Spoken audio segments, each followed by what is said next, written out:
پیر کو زمین پہ رکھیں، پیر کو صوفے پہ رکھیں، پیر کو ہوا میں رکھیں، وہ آپ کی مرضی ہے۔ دیکھیں ایک اصل میں یہ مسئلہ جو پوچھ رہی ہیں، کیوں پوچھ رہی ہیں وہ میں بتاتا ہوں کیوں پوچھ رہی ہیں آپ کو، اس سے پہلے کہ آپ بتائیں میں ہی بتا دیتا ہوں۔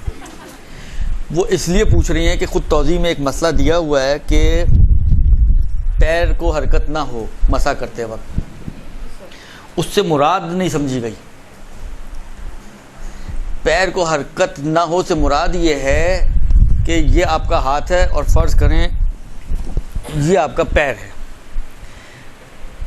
آپ ہاتھ کو سٹل رکھیں اور پیر کو لے جائیں آگے، پیر کو یوں آگے کھینچیں۔ نہیں سمجھ میں آیا؟ جی، پیر کو ہلائیں آپ اور ہاتھ کو سٹل رکھیں، یہ منع ہے۔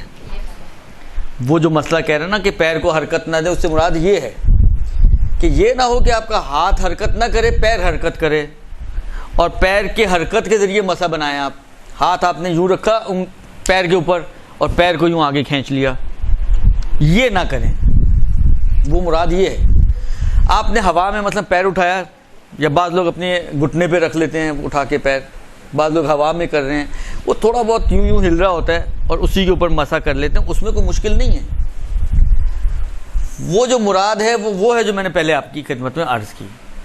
تو لوگ کیونکہ اس میں اس کی وضاحت تو نہیں دی ہوئی، تو لوگ سمجھتے ہیں یار یہ حرکت اگر پیر میں آ گئی تو مسح باطل ہو جائے گا، جب کیسا نہیں، وہ باطل ہوتا ہے اس صورت میں کہ جب ہاتھ آپ کا حرکت میں نہ ہو اور پیر کے ذریعے آپ مسح بنائیں، وہ گڑبڑ کرتا ہے۔ برحمتك يا أرحم الراحمين وصلى الله على محمد وآله الطاهرين